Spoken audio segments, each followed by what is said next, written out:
Hi, everybody. I'm Kyle Lekai. Welcome back to another edition of VCTV. We are super excited to have you back for another week packed full of episodes. Last week, we went through everything and anything. We talked about gaming. We talked about entertainment. We talked about esports.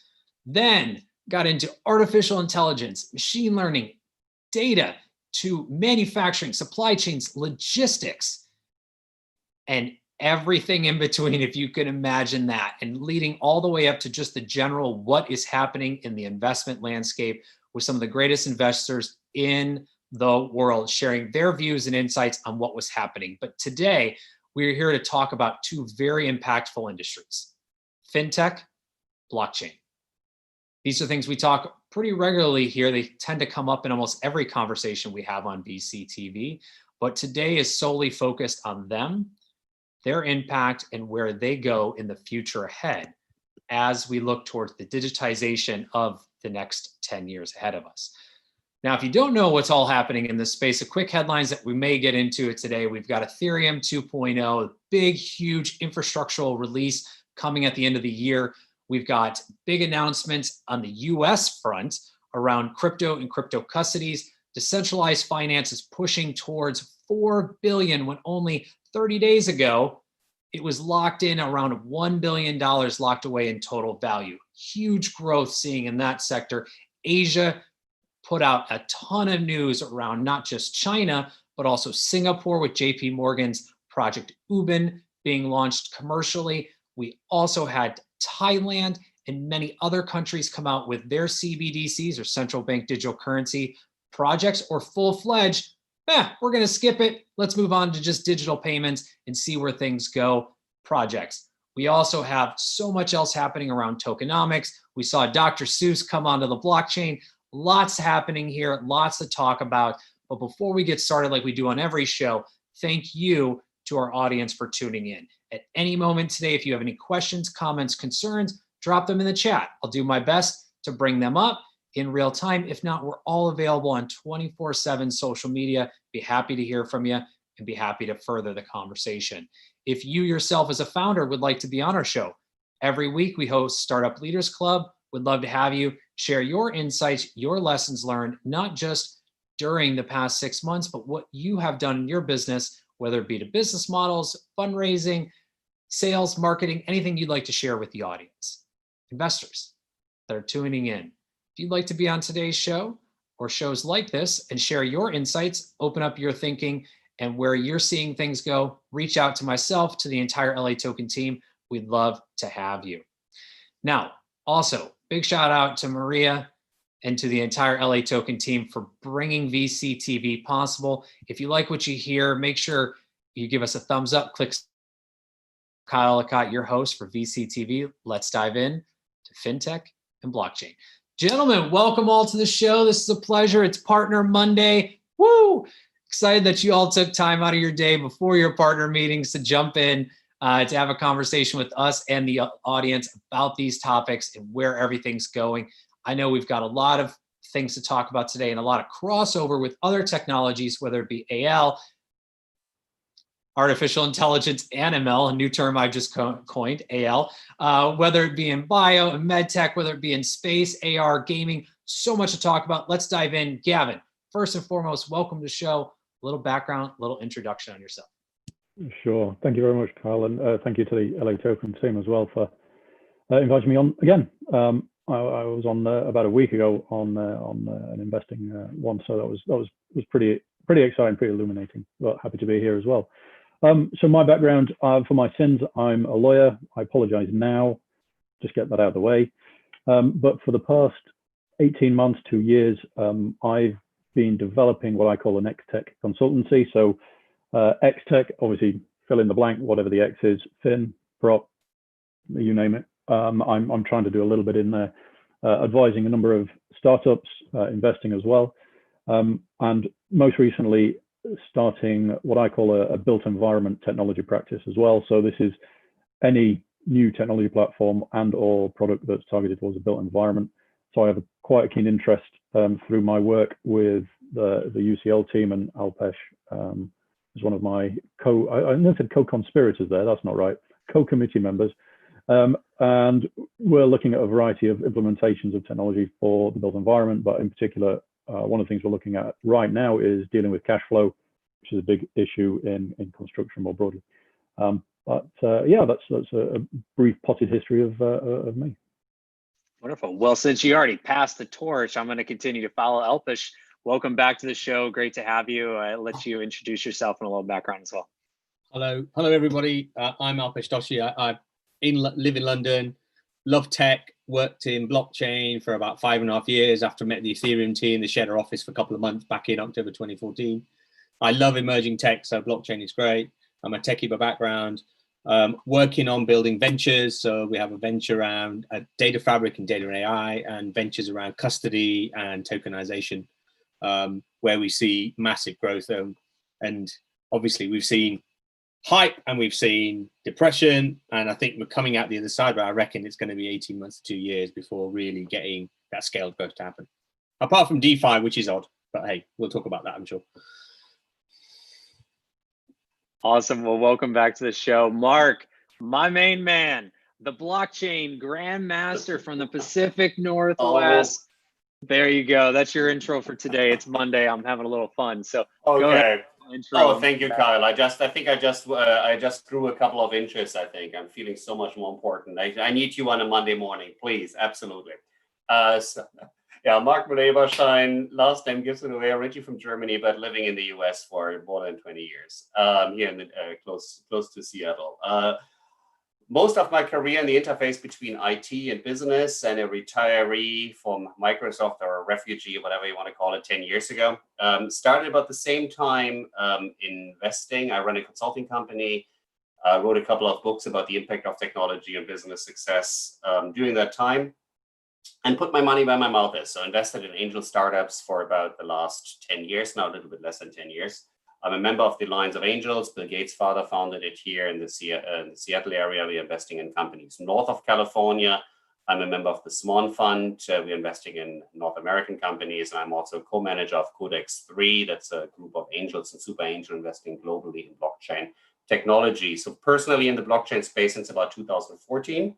And especially the topic about fintech, blockchain, how this has all come together is very close to my heart. So we have invested early in the Ethereum project and companies like PundiX out of Indonesia and Singapore, took them to Davos, and then through my relationships brought them, for example, to the Fintech Ideas Festival. That's a conference for the CEOs of the largest US banks and insurance companies. They get together every 2 years. So you have to be the CEO of Wells Fargo to be there.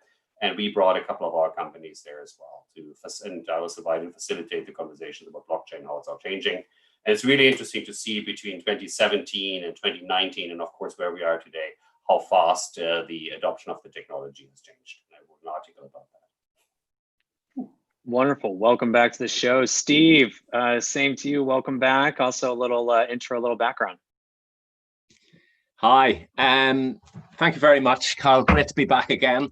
Hello, everybody. So Stephen Kelso, I'm head of markets at ITI Capital. We are an emerging market-focused multi-asset prime broker.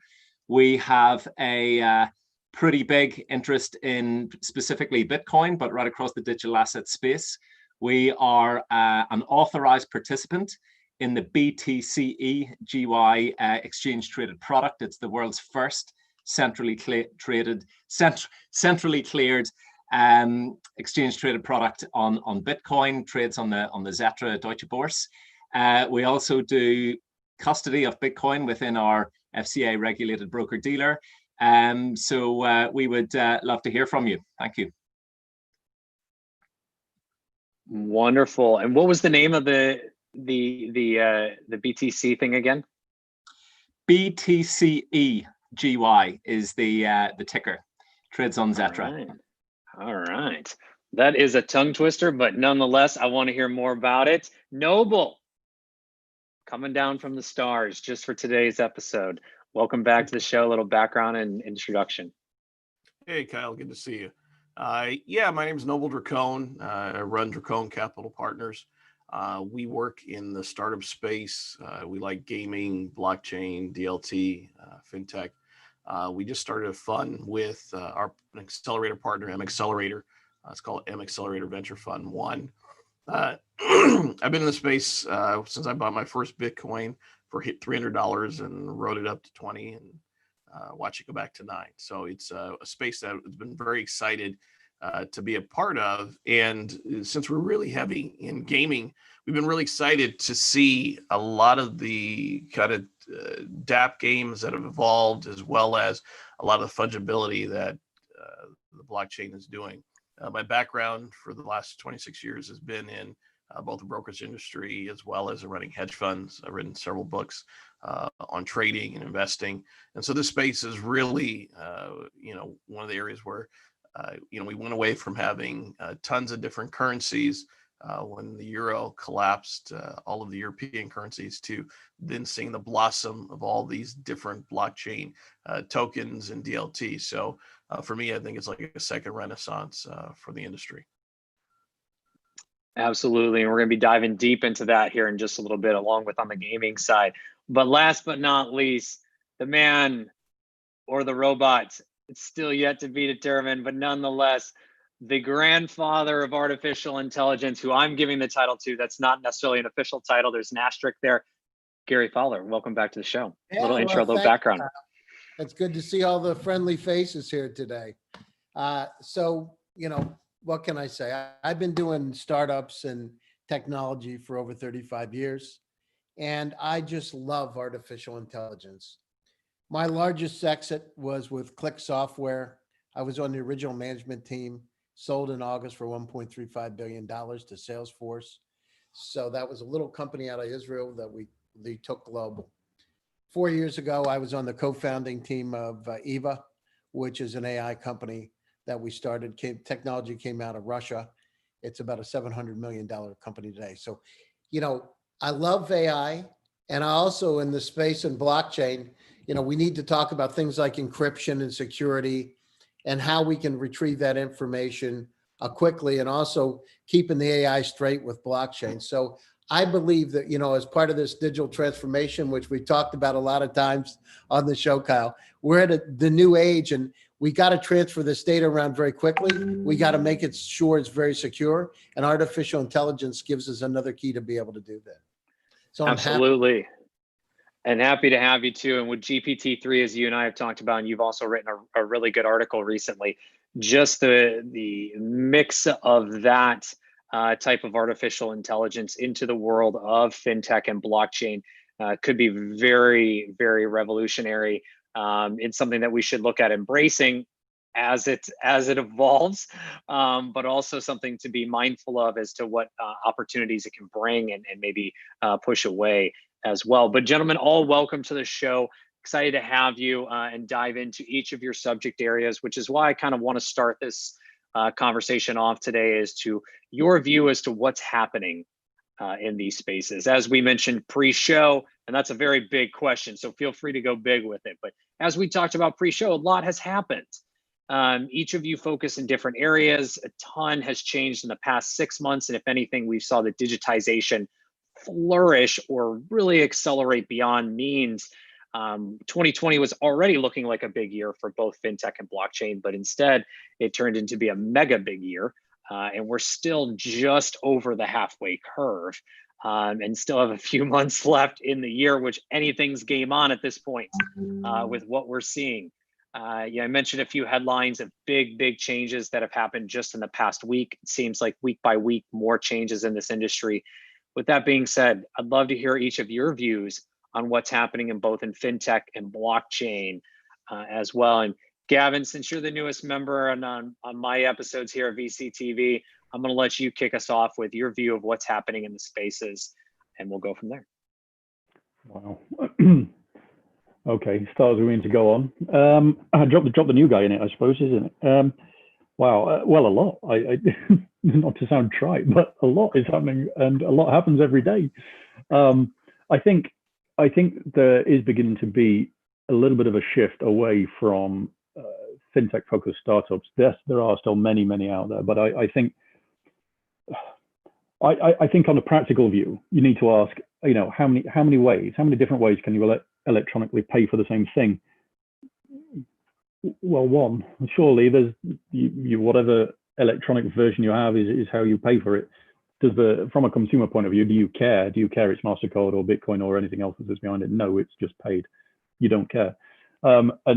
Yes, cleverer, quicker, snappier ways with better cybersecurity. I shouldn't say cybersecurity, better security can always be rolled out. But I think it's, to an extent, it is coming to an end.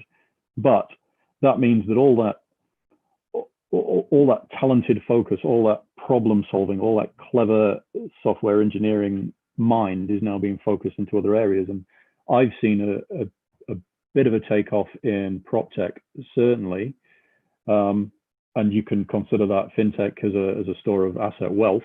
You know, why not? It's, if you're tokenizing, and you mentioned tokenomics, if you're tokenizing assets, then instantly you're getting into consideration of a fractionalization of assets as well. So suddenly tradability of assets becomes a bit more interesting, liquidity increases and so on. So you beginning to see that. And I think certainly there's a lot more being applied to processization, and certainly using blockchain to validate and authenticate processes. Seeing a lot of work, yes, being done around real estate, but also in the integration of IoT with tech platforms. So I'm beginning to see a lot more blockchain used as the the gatekeeper, if I can put it that way, intermediary to securing IoT devices, which is obviously eminently sensible. I could go on, but I'd be here all night. So I'll pass the baton to the next speaker. Happy Monday, everybody. No, I think that's Happy a perfect Monday. example. We've talked a little bit last week around the idea of connected devices, and say idea because this is something that's been talked about for 10 plus years, and now it's coming to, right? Blockchain is playing a very good role infrastructurally to help connect those dots or connect those sensors, and also provide some of the missing pieces that Internet of Things was the dream of, but needed some kind of glue in between. So I think that's a perfect torch to pass. And, you know, Mark, I want to throw it over to you here. You know, continuing that, what further are you seeing in this space, whether it be from that IoT side that Gavin brought up so brilliantly, or if it's something else that you're seeing just generally shifting in the space? I think the trend of all these technologies coming together and amplifying itself, I think we've seen this over the last, 30 years or something, at least since I'm in the space. So it's really hard, or it doesn't help as much to look at one technology itself. To really look at the synergies makes a big difference. I think in the blockchain space, and I think in the fintech space, especially, Bitcoin was designed for something that's happening right now, right? So you have an independent finance system there, but and I think especially the last few weeks, what we see with the DeFi system, looking at Ethereum and what's built on top of it, the assets that are right now in the DeFi environment, I think there's a lot of early indications that it's moving forward. But even going back a few years, I think I mentioned this earlier, the Fintech Ideas Festival, it's like the largest CEOs privately getting together a few times, so every 2 years usually. In 2017, blockchain had just started to reach their vocabulary. And in 2019, they had hundreds of projects within the organization because they could see the efficiency it brings by looking at working together across organizational boundaries. So I think the speed in which we see digitalization, digital transformation happening across all industries is unprecedented. It has been unprecedented 20, 30 years ago, and it's just accelerating over and over again. When we have seen it, of course, the last 6 months, we all work differently, of course. And it's one thing I think is we're never going back to where it was before. I think every time we make a new move, we have a mobile phone, we have remote work, we have ability to transfer money much easier. The moment we're getting used to it, there's no way of going back to an old world. It just takes a while to get there, but when we're there, that's what the new normal is going to look like. Mm-hmm. Absolutely. And Steve, I want to come to you on this. Stephen, apologies. Would like to come to you on this. I know you're kind of sitting on a different side, but you're a lover of blockchain and digital assets, as we've talked about in previous episodes. So would love to get your thoughts as well. What are you seeing and happening in all of this space right now? What what we're seeing at ITI Capital is, we've got a background sort of 15 years plus, and many of the teams sort of worked together for many years before that. We see that digital assets are really an extension of the emerging market investment phenomenon. And so clearly, in this, extraordinary sort of prevailing part of the market cycle, we are seeing a lot of our emerging market clients really much sort of coming to us, looking for access. As they look to us for access into traditional markets, they look for access into derivative products, they look for access for funding solutions across their portfolios of traditional equity finance, fixed income finance. Now they're looking to us for access into the digital asset domain. So as I say, we do custody of Bitcoin in our FCA regulated broker dealer, which kind of sets us apart. We are an authorized participant of this exchange traded product, which, as I say, very much sets us apart, because what this is all about is access. As we know, Bitcoin digital assets have been a retail investment phenomenon. As we know, the big COVID bounce. So of course, we're all familiar with the great Corona recession, but we have seen the whole response, the market response, and the market is always right.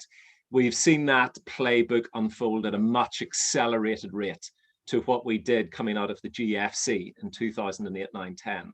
So there is no debate now about the tools and the weapons of choice that the central policy makers can use. There is no debate now about the moral hazard of bailing out the banks. So it's natural that everything is playing out at this much accelerated rate.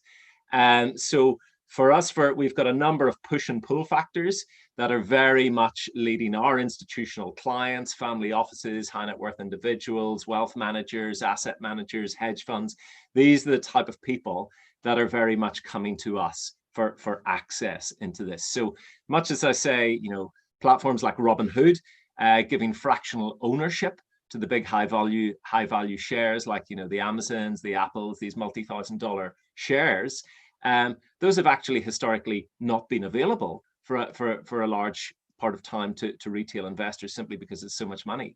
And when these retail platforms have given fractional ownership to shares, that has, I think it's fair to say, confounded many of the market wizards, particularly in the macro space, who were late to buy. And we've seen sort of, hands go up from the great and the good of the macro investment hedge fund space, simply because this is what's new this time. The retail investor is making more of a difference to traditional markets. And of course, that is the whole heart, really, of a peer-to-peer network. That's kind of what we're talking about. So even in those most traditional of capital markets, we're seeing, the same dynamics that we're hearing about from the other guys in the call. We're seeing that really sort of ripple out.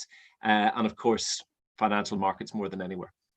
Well, and it sounds like you're seeing a whole new audience come into this in a big way. It's not just testing the waters. It's big, whether that's emerging markets or, as you said, like high net worth family offices. These groups that traditionally stay very private or move behind the scenes are now coming up a little bit more publicly, which is great to see, and also good for the industry's movement overall as well. And Elfish, apologies, Elfish, I want to come to you next around this. You're working in decentralized finance, which I know we're going to get to, but also on the custody side, digital asset side. There's so much of this that we've already talked about you're involved with. What else are you seeing, or what are you seeing from your perspective around all of this, both in fintech and in blockchain, as things have progressed? So, I've been in fintech, as it's now called, since 2001. And I've just a few years. Yeah, too long, unfortunately. And I've seen the waves of technology come through, and I've obviously worked in financial services and worked in blockchain. And what I've seen is the DeFi world is, I call it a bubble. They're in this bubble. It's not a bubble meaning it's a bad thing. A bubble meaning they're in their own world, doing a whole bunch of stuff around some really innovative stuff. Doing lending, with Maker and a bunch of, it's great. I love the innovation. I love the technology. The reality is, how do you migrate that from the world that is DeFi into the real world to mass scale? And that's been the biggest problem around blockchain in general over the last 5 years, and also around how do you build the infrastructure and the core capabilities you need before institutional investors will go into scale. Secondly, how do you build the tools and capabilities? So, if you look at the blockchain landscape, there are hundreds of companies out there. And in the DeFi landscape, there's huge numbers of companies going. The challenge that I've seen, and I keep seeing, is that some core infrastructure pieces don't exist. And when we started tokenizing real estate 2 years ago, we started working on it and we had to stop. We stopped because the infrastructure didn't exist. You couldn't do custody. You couldn't do custody properly of a digital asset. You couldn't price the asset properly. And you still, frankly, Steve will know this better than me probably, you can't actually price a real estate asset properly. Still, in today's world, you might be able to price a Bitcoin, because a Bitcoin's a Bitcoin. But if you start pricing other types of assets, you need proper market data to be able to price it.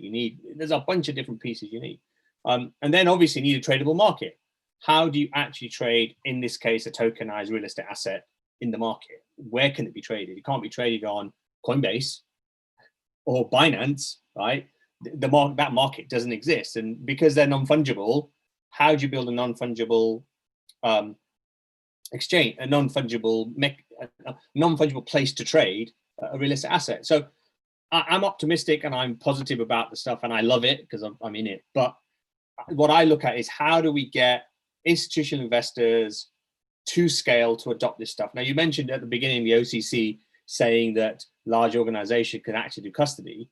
Fantastic. I was waiting for that to happen. The reality is, who do you trust? Who do you trust with your asset? You're going to trust Fidelity. You're going to trust BNY Mellon. You're going to trust Northern Trust. You're going to trust HSBC, right? For your digital assets, they're the people you're going to trust. Now, Anchorage is in the US, and they've done well in terms of growth.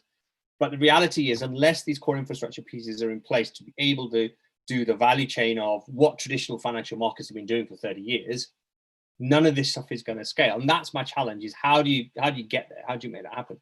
So until, for example, there's a DeFi world here, and then you've got the mainstream world here, unless you can custody what DeFi does in the real world, it's never going to get out of it. It's never going to happen, because investors are too scared about the value chain, trusting their assets, doing valuation, being able to make sure their money's safe, all the things that Steve and Mark will know about. So for me, these are the key challenges that need to happen. And that's what we've been working on. So we're working on a what we call a decentralized custody network, where we see effectively custody, as I mentioned, some of the aforementioned companies, all going to need to build a digital assets network to custody assets across that market. That already happens. You already have custodian, the sub-custodian, the sub-sub-custodians. That already happens in the traditional market, but it doesn't exist in the digital asset market. Similarly, on the DeFi side, how do you build products which can be, in quotes, safe to invest in the general market? And what does a life cycle of that look like? What does a trading life cycle look like? Until that's also defined properly, again, you're not going to get mass market adoption. So there we go. That hopefully gives you a bit of a summary on my perspective. I think that's perfect. I mean, we talked about this pre-show. I've been researching a lot in the infrastructure space for a couple of years now, and there's definitely still pieces missing. And mass adoption use cases was one of the big issues, and we're starting to see that change, as even Gavin mentioned as well. But mass adoption is that next big hurdle, and trust sits in the middle of that. And you're mentioning the idea of custody solutions. When you do go back to trust, do you trust the bank and the charter, the institution you've always trusted with your money, with your digital assets? You may not, because you don't know if or what they've done in the space, right? JP Morgan, for instance, has been one of the biggest, along with Fidelity, out there saying, hey, we're building, we're doing, you're seeing those results. Yeah. Others haven't. So do you trust them with that type of stuff? Do they have the infrastructure? So Fidelity obviously has their own custody for digital assets, right? They're building their own, which is interesting because obviously they use third-party custodians for all the other assets they have. So obviously, and I've met the head of digital assets for Fidelity. I've met him. These guys are smart. They see a market opportunity, which all the other custodians, frankly, are really slow at, and the asset managers, and they've got a lead. I mean, they've got a lead because Fidelity has the largest institutional investors out there. Right. They're prepping to get all of these guys aboard, which is assets. That's what I would do. And also a great marketing team to snag the name digital assets. You'll get a real clap, not an emoji. That's a really good clap. Yep. So Mark, I know you got a quick comment, and then Noble, I'm going to come to you. So go ahead, Mark. No, just seconding what Alpesh said. I think I did a call with the folks from Fidelity a couple of weeks ago on another channel, but I think they're definitely on top of things. And if you look at the history, how well they worked with Coinbase, how early they were in even mining, they know exactly what's going on. I think, and it's just making sure. I mean, as a traditional Fidelity customer, I would love to have some area of crypto exposure with Fidelity as well, but they have been very, very careful of how they're approaching it, I think, but I'm extremely aware. So don't mistake slowness for not an interest in what's going on. And it's not easy to build these things compliantly. So we're looking at a couple of companies in that space right now. I think the announcement comes out in a week or two. But there's definitely professionalism that is needed in the crypto space in general. I hope it slips at some point on the show, but if not, we'll wait for it for next week. But you're right. I mean, we talked about this in the past. You know, the internet was not built in a day. It took many years for the internet to become something that was not only mass adoption, but functioned. Let's put it that way, right? To our standards, and it's still evolving. But even with the fintech space as a whole and putting blockchain into that, there's so many pieces, and not to use a term that's commonly used, but building blocks. There's so many building blocks that are still needing to be put into place. This is not something that's going to happen overnight. We do the math. We've been at this for just over 10 years from hey, industry, we're working on this. It's been worked on for much longer if we break down really the idea of ledgers and just distributed ledgers, getting into custody. So all of this stuff has been worked on for many years is the point. We're getting there. It's good to see these types of progress. And Noble, sorry, Mark, I'm gonna cut you out just for a second. I wanna come to Noble real quick. Noble, your thoughts as well, because I wanna make sure Gary gets in some, and then we'll come back around for the comments. So Mark, I apologize, but Noble, to you. Your thoughts, what do you see happening from the gaming perspective to everything else we've been talking about? No, I mean, you see, you hit the nail on the head. I built my first website in 1996, and I participated in, 1.0 of the web. And I really believe that blockchain, Internet of Things, AI, all are part of this Web 3.0 movement. There's a couple of things that, Alpesh and both Mark said that really, they really hit the head about how Fidelity has been stealthily moving in the space. But one of the biggest concerns, particularly for why this was, developed in the first place, was the idea of it being decentralized. DeFi means decentralized finance, that there's not one person in control. There's not one company in control. The idea of the custodian is almost the antithesis of why blockchain and the idea of decentralized finance exists. The idea was that in and of itself, the blockchain is supposed to be the custodian, because everything is both visible and capable for everyone to see. And so the guy in Tanzania and the guy in Tampa, Florida is able to move their money, play around with the investments and do things. And it's clear to see across the board. So, it's kind of the idea when XRP came out, how much blowback there was in it being a centralized token. We have to kind of be cognizant that there's really two things running in parallel here. There's the idea that the traditional finance companies want to be involved, and there's the idea that the blockchain in itself should be the custodian of the transactions and the world to see. So it's kind of an interesting, tug of war that's going on. And that's why even the central banks, even though they want to do it, they're talking about doing their internal DLTs, distributed ledger technology, and not really being on the blockchain, so that when they issue the digital currency. But, one thing that you mentioned at the top of the hour, you said, listen, Ethereum 2.0 is coming. The core reason Ethereum 2.0 is coming, Serenity is coming, is because we're looking at Ethereum as being highly inefficient. I think one of the core issues is not so much just the custodian stake, but it's also the fact that it's just inefficient. Ethereum does 15 transactions in a second, whereas you have Visa doing thousands of transactions in that same second.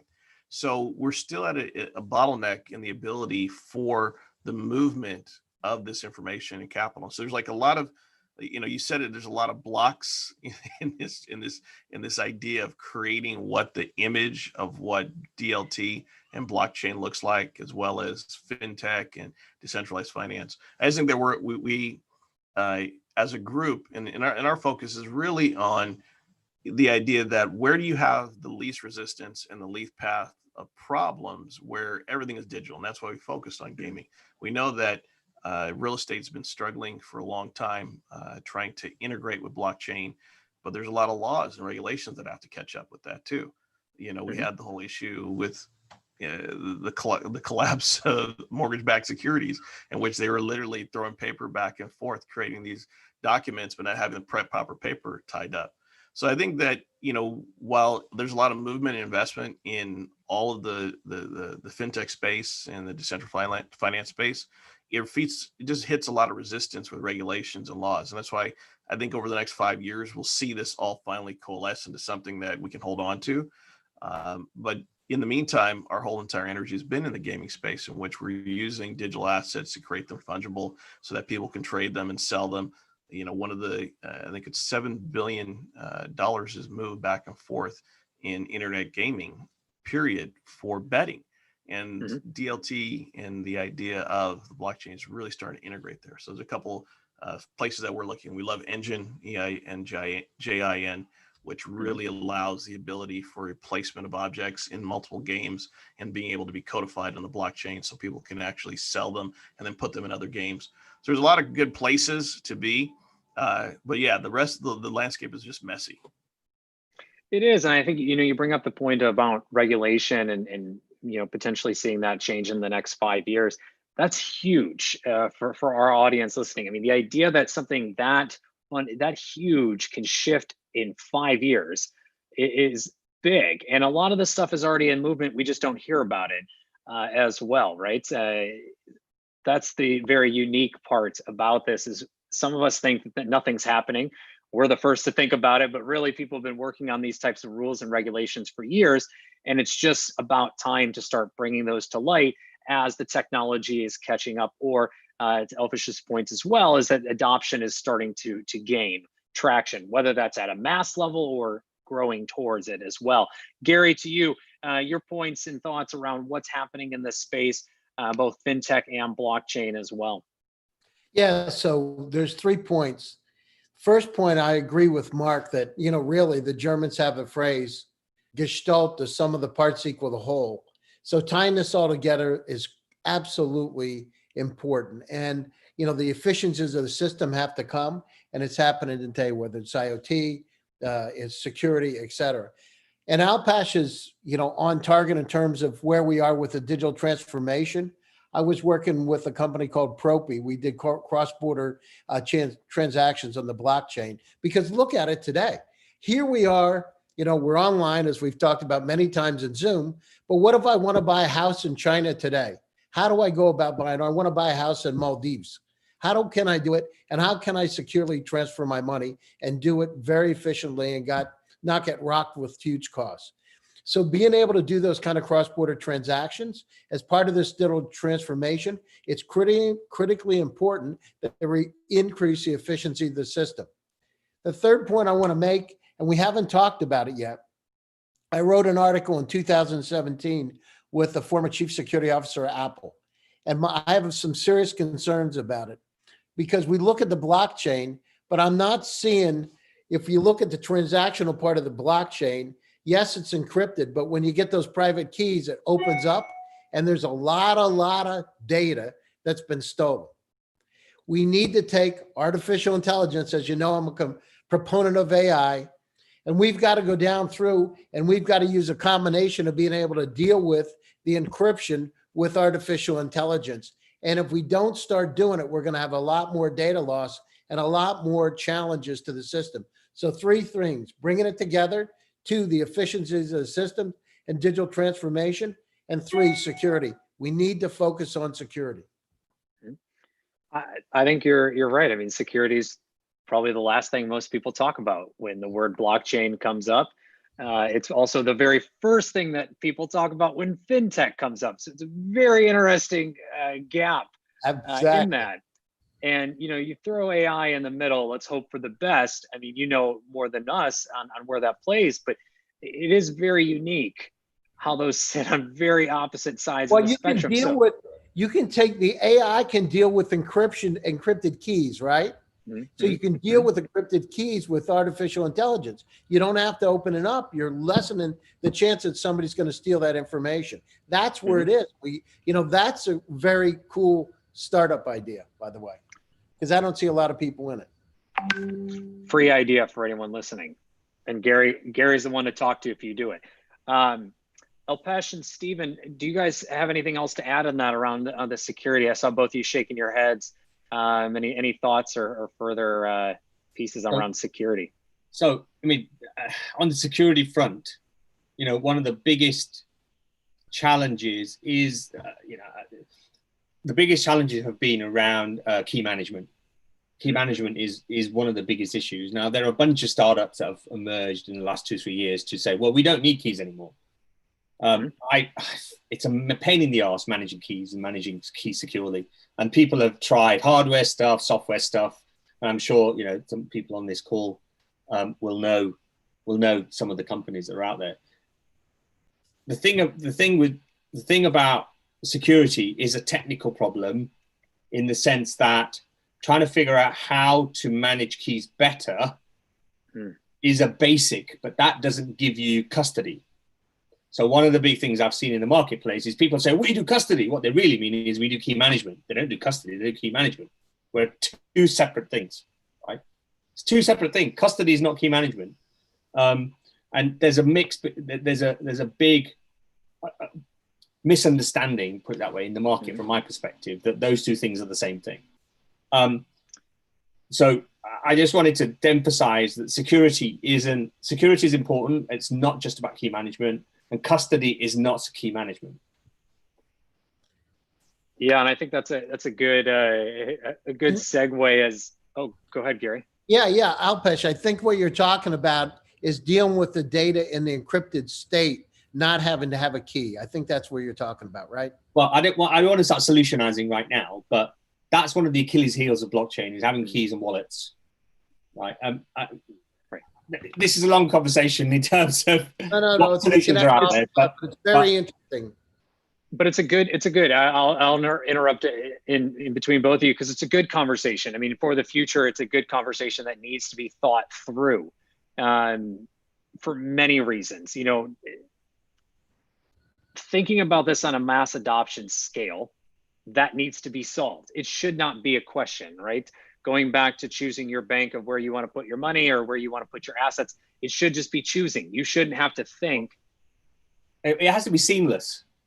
Thank you. That's why you don't need to know it's there. You don't need to worry about keys are managed. All you need to know is I log on and I do it and I'm fine. That's it. And it's safe. The only thing you want to know is it's safe and I'm going to know my money's there when I want it, right? Yeah. Seamless. It's not going to disappear when you lose your key. Yes. There's a really wild video I'll share with all of you. I actually watched over the weekend around hyper reality. It's called hyper reality. Hyper-reality.co, I think, is the web address. But anyways, this director painted a picture of the future and plays in all of your worlds, and Noble will love it, of AR and gaming and this connected world that we're living in. It brings in the idea of digital assets. And as the computer, this woman is walking around, the main character, things start getting glitchy. Not really sure what's happening. And the first thing that comes question of her mind is, what's happening to my credits? What's happening to my assets? Where are they going? Are they safe? Are they safe? Are they safe? Turns out they all get wiped away. Sorry, I ruined the 6.5 minutes for you. I apologize, audience. But nonetheless, it's still really good and visually stimulating. You should watch it.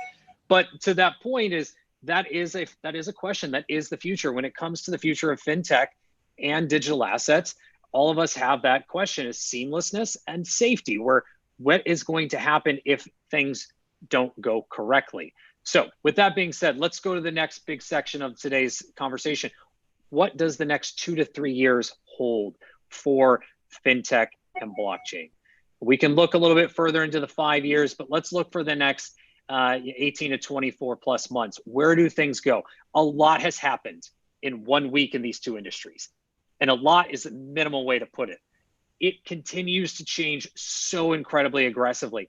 And my prediction is that in the next 5 months, you're going to see a couple years worth of innovation happen. And in terms of it changes, in terms of releases, in terms of potentially early adoption as well. I'm ready to be challenged on that. Game on. But nonetheless, what do you guys see as to really what's going to be happening here in the coming 18 to 24 months and maybe a little bit further beyond? Mark, I'm coming to you last. Gary, let's start with you. You're already unmuted.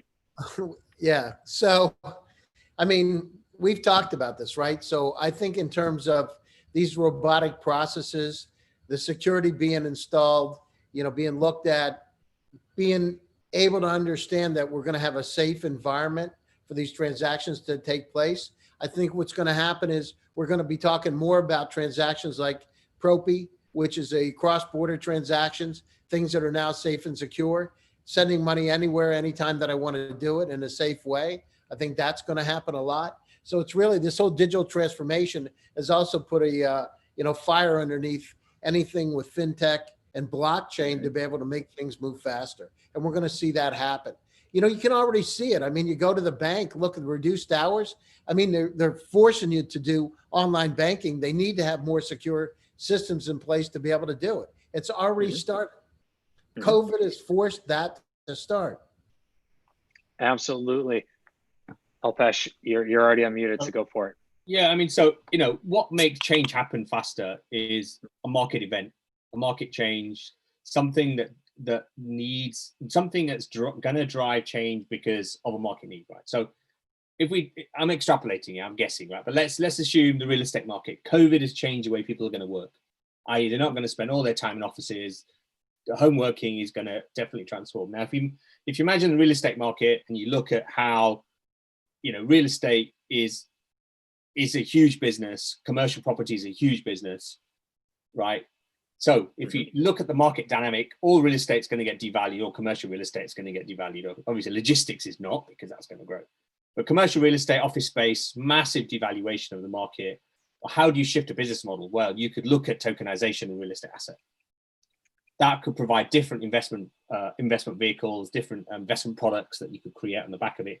Obviously, the ability to refinance your portfolios could happen as well. So that's one of the other things, because frankly, interest rates are so low. If you've got debt or equity anywhere, refinancing it, frankly, makes sense right now because interest rates are really low. So if we look at the COVID stuff and look at real estate and look at the changing nature of people working, I feel that, in the next 2 years, you might see tokenization of real estate actually take off. As long as there's a compelling use case out there, and I sort of see one, but I'm not necessarily, at the moment it's remediation. All the real estate asset managers and all the property firms are looking at remediation. What the hell is our strategy is what they're looking at. That's their problem. They're not thinking about, well, how do we tokenize? They're thinking about how do we, so I think will come. I think the refactoring of the real estate market is definitely going to increase the need for tokenization and therefore digital assets. Stephen, I'm going to come to you. I mean, Alpesh teed it up for you. Are we really going there, or what do you see is going to happen in the next 2 to 3 years from the digital asset side? I absolutely agree with a sentiment that necessity breeds invention, and also I think the push and pull factors have been accelerated here. We've heard about the entrance of names like Fidelity and the personal career risk from advocating digital assets. It's in a different place to where it was even like 12 months ago, let alone sort of 3 years ago, when everybody was still talking about the Silk Road. I remember when people were talking, with sort of raised eyebrows about these money transfer businesses that were coming in. Of course, that is fintech by and large for many people, of course, today. So too, I think that we've got two very powerful gravitational pulls for Bitcoin specifically at the minute. One from this whole sort of precious metal space that, of course, has been accelerated by the declining US dollar. But I would actually argue that certainly, during most of the time I've been looking at it in a serious way, Bitcoin is actually traded more as a risk-on asset, i.e. along with equities. And of course, we've seen the whole rise of the tech space, as sort of mentioned earlier.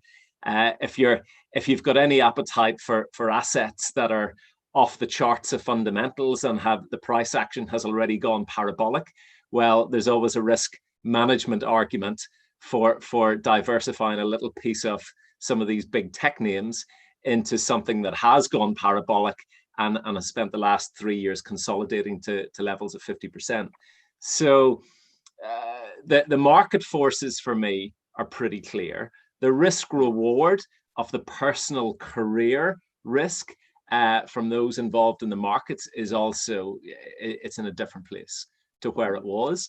I think, we've seen the great and the good of the big strategists and chief economists at many of the big banks, particularly JP Morgan and Morgan Stanley, like their economists, they were right out of the blocks, hit it hard, called it absolutely correctly, in my opinion.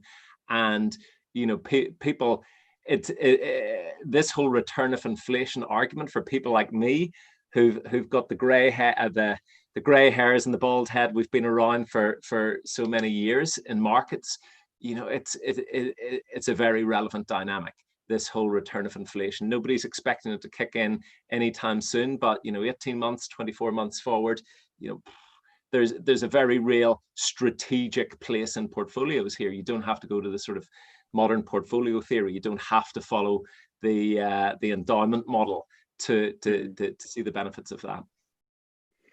Good news is we're all working from home, so none of us have gray hair. We all have beautiful, flowing, whatever color you want, whatever style you want. Well, Elvis, you don't.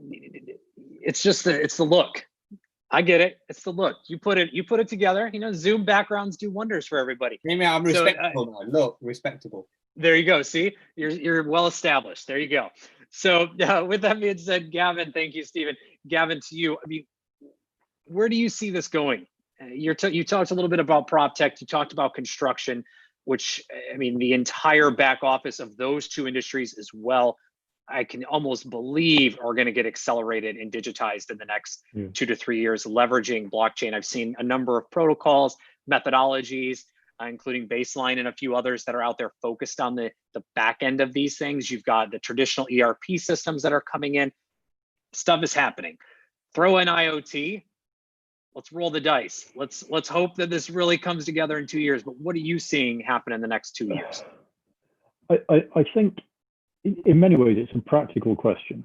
And looking at if we can call it, say, post-COVID or post-coronavirus, whatever era you want to call it, a lot of it will come down and be driven by what governments decide to do in terms of the stimulus programs that they put in place. And there is an example. So the UK government has put aside, I think, £5 billion for investment in the built environment.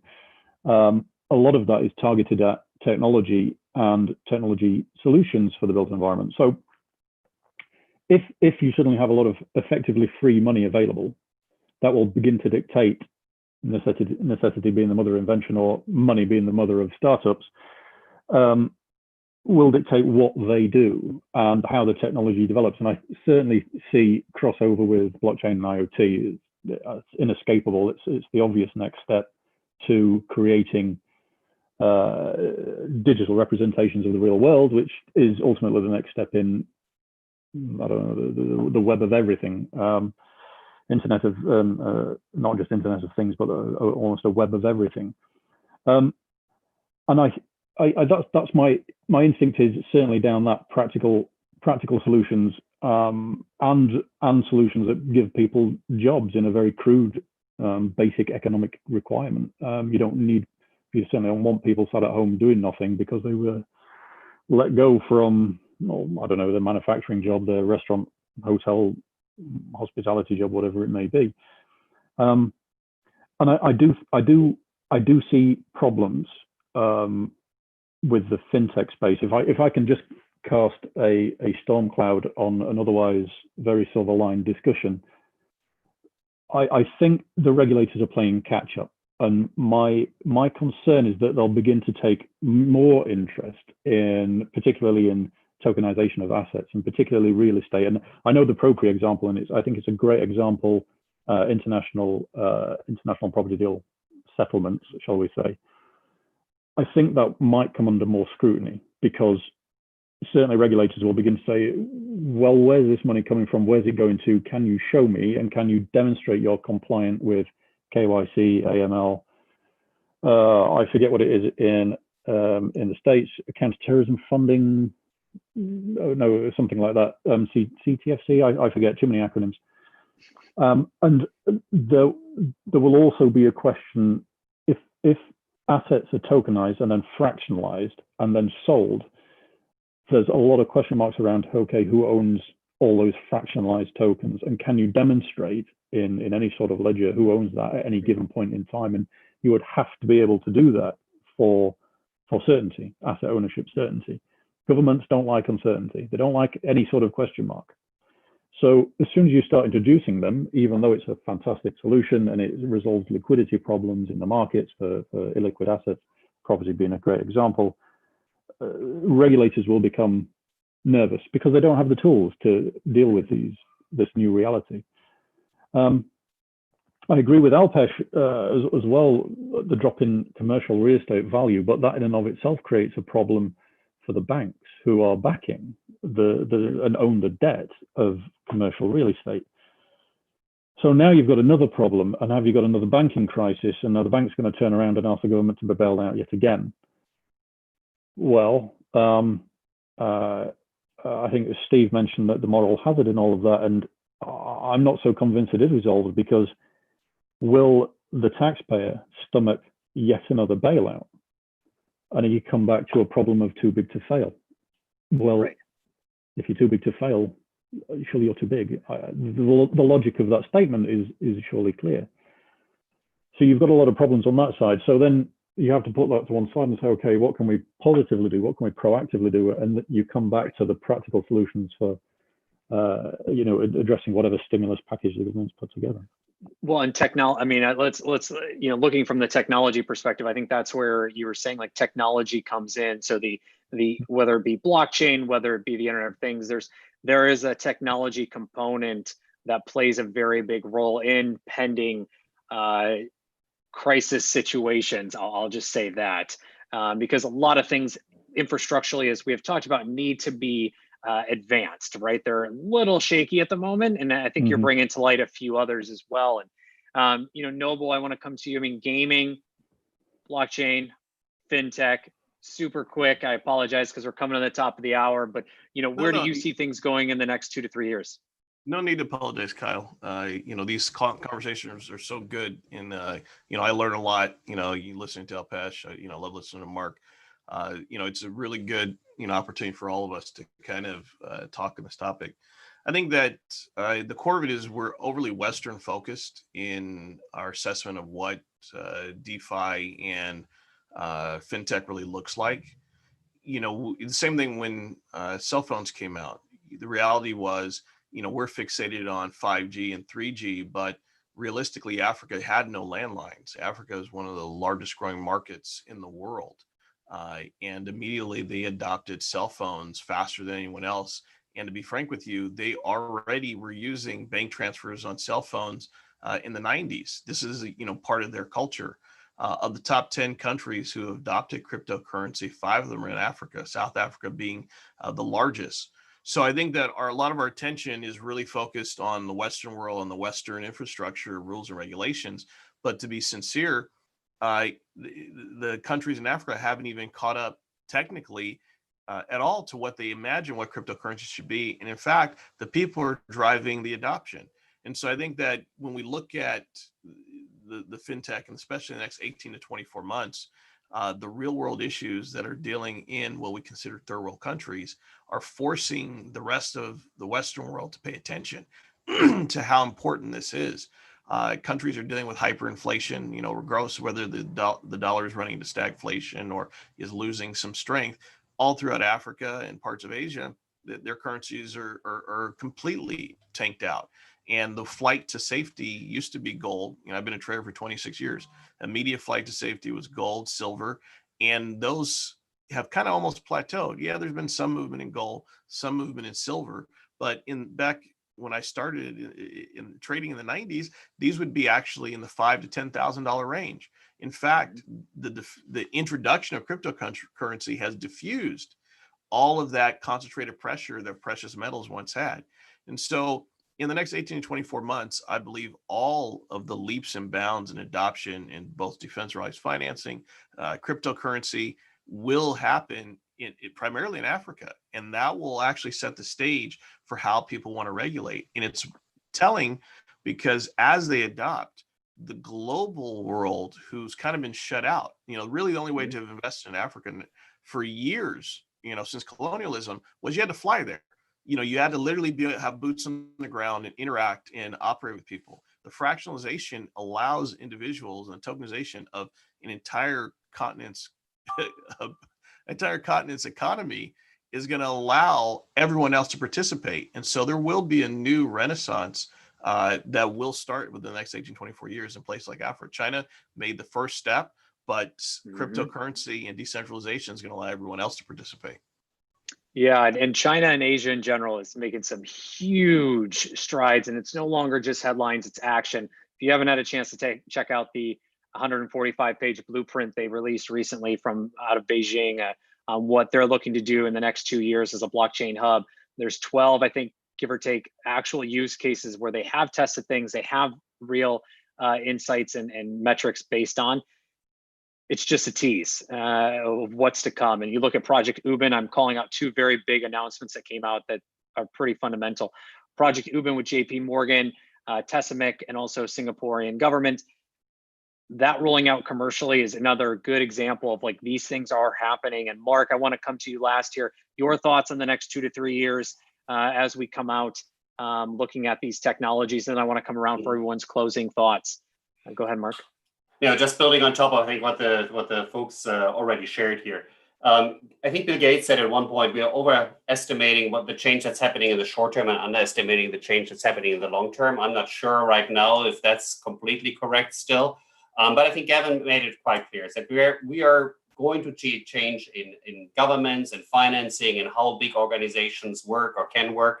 I mean, I think that's happening for sure. Noble, you are absolutely spot on. We need to look at areas outside of the core Western world for innovation. I mean, I've seen this in the early 2000s. I was in Japan when they did smartphones on their subways, and I told my friends here at Microsoft that this is the future. I said, "Oh, no way, we're not thinking about it." Like if you think, Kyle, you are asking about consumerization. Or what's finance look like? Consumerization of IT keyword 15 years ago. It's happening in finance as well. You look at Robinhood on one side, but look again, as Noble said, look at China. WeChat became not only a payment structure, it's the way you're doing financing, you're doing insurance, you're even doing the advertisement and reward program. All of these things are coming together, and it's usability on one side. And then going back to what you said earlier, security, it's so critical. And for our consulting business, our key customers, what do they invest in right now? Not ERP, not supply chain management. It's security, security, security. That's on the top front of everybody at this point. Mm-hmm. Something that's no longer just in the boardroom, as we've said before, with blockchain and other technologies. These are now forefront things that have to be there, whether it become with data privacy, data management. This is now a data-driven world. Gary's love is here. This is a data-driven world. That stuff needs to be protected in some way, shape, or form. That being said, gentlemen, we have crossed the top of the hour. I'm making you late for your partner meetings, including mine. That's okay, because this is too good of a discussion. As Noble said, we could go on for hours, but let's wrap up here. Quick closing thoughts. And of course, as we do here on every show, where can everyone find you online to continue this discussion? As Noble said, we could, again, talk for the next 4 or 5 hours about these subjects, but I want to make sure we do get to wrap. So Mark, quick closing thoughts, and where can everyone find you online? Easiest way to follow me is on Twitter at Mark M. Eberstein. Very simple to find. If you find me once, you can stick with it. I think we are seeing a lot of opportunities emerging, like we did in all crises and challenges and big transformation opportunities. So we are looking for those as well. Please stay in touch, and I'm happy to help the next generation of big entrepreneurs. Wonderful. Stephen. Yes, it's Stephen Kelso. So it's steve.kelso@iticapital.com. I'm also on LinkedIn. Great to hear from you. Thank you very much, Kyle, and everybody. Wonderful. Noble.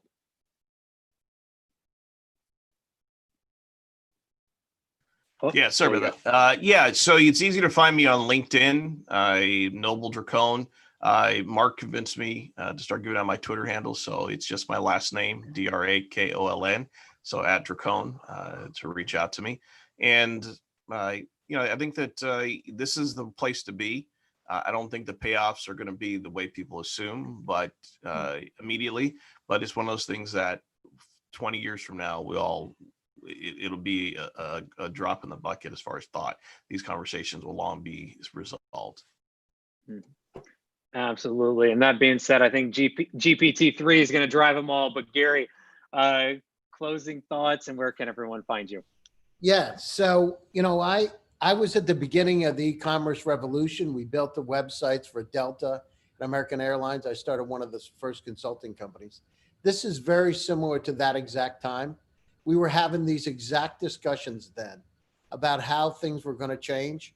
So what we know is going to happen is that we're going to deal more globally.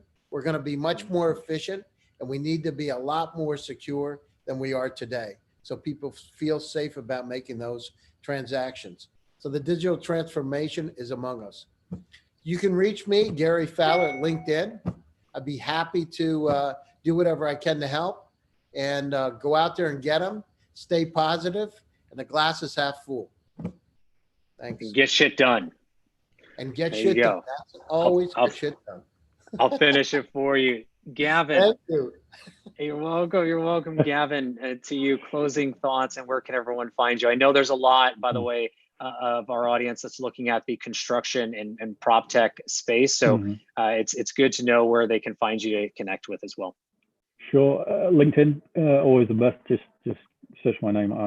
I'll probably come up if I can be so narcissistic as to suggest that. Otherwise, my company, Agenium, Agenium, I can be reached through there as well. And I'm happy to obviously have a call, have a chat, a coffee or whatever, and talk about any brilliant ideas you've got. Final thoughts. I think there's a lot of opportunity out there. There's a lot going on in the tech space generally. It's a very exciting time, and there's almost too much. There's almost too much that can be done. So find your particular brilliant idea and run with it, because you just never know. Absolutely. Focus. Last but not least, the DeFi master, the custody of custodies, Alpesh. Hey guys, closing thoughts. Where can everyone find you? I think the key thing for me is, in all of this happens around blockchain and in AI, what I've learned the hard way, it's about use cases and scaled adoption of use cases, whatever they are in whatever market. Unless you get that, it doesn't matter how clever the technology is, it doesn't matter how clever the idea is, it won't work. So GPT-3 is interesting, but how much of that is going to get adopted to scale to make it, in quotes, mainstream? So for me, that I've learned the hard way and failed too many times about trying to anticipate the future and build stuff wrongly because I've called it wrong. And so now I'm frankly being a lot smarter about finding the right use case, getting the customer traction, and then scaling. So that's it for me. I love all this exciting stuff. I love technology, but that's what I've learned the hard way. And you can find me everywhere at Alpesh Doshi. There's another guy called Alpesh Doshi who is a gynecologist. That's not me. But otherwise, at Alpesh Doshi on Twitter, Alpesh Doshi on LinkedIn and Facebook and all sorts. There you go. Well, there's only two. You got a 50-50 chance, everybody. It should be easy to find them. We look different. He looks different. So he doesn't look like me. He looks something different. So he's I'm not going to say. There you go. You got to, if you find one that's focused on blockchain and DeFi, you've got a visual right here. You can find them. Nonetheless, gentlemen, thank you so much for joining today. To our audience, thank you so much for tuning in wherever you may be, whatever screen you're watching on. We greatly appreciate you joining in on VCTV. If you like what you heard, click subscribe. Please give us a thumbs up. We'd also love to hear from you. Feel free to reach out. Founders, get in touch. You'd like to pitch us as investors, you'd like to share your insights and knowledge as what you've learned to give back to the community, let us know. We'd love to have you on Startup Leaders Club Investors. We'd love to have you share your insights, your thoughts, your brilliance on what's happening in different technologies, markets, regions, and industries around the world as well. Again, give us a shout. And also a big shout out to Maria and to the entire LA Token team for making VCTV possible every single day, no matter what. Monday through Friday, we're here. I'm Kyle Lacotte, your host. As I said, a lot is happening in the space. Our guests continue to echo it through. Find your focus, get shit done, as everyone has iterated as well. We'll be back here tomorrow. We've got a full week ahead. Also, big shout out to Holland Valley outside of Atlanta, Georgia, for their coffee, getting me through this Monday morning. Really appreciate everybody. Again, Kyle Lacotte, your host, signing off. We'll see you back here tomorrow. Thank you, everybody. Thank you, audience. Bye.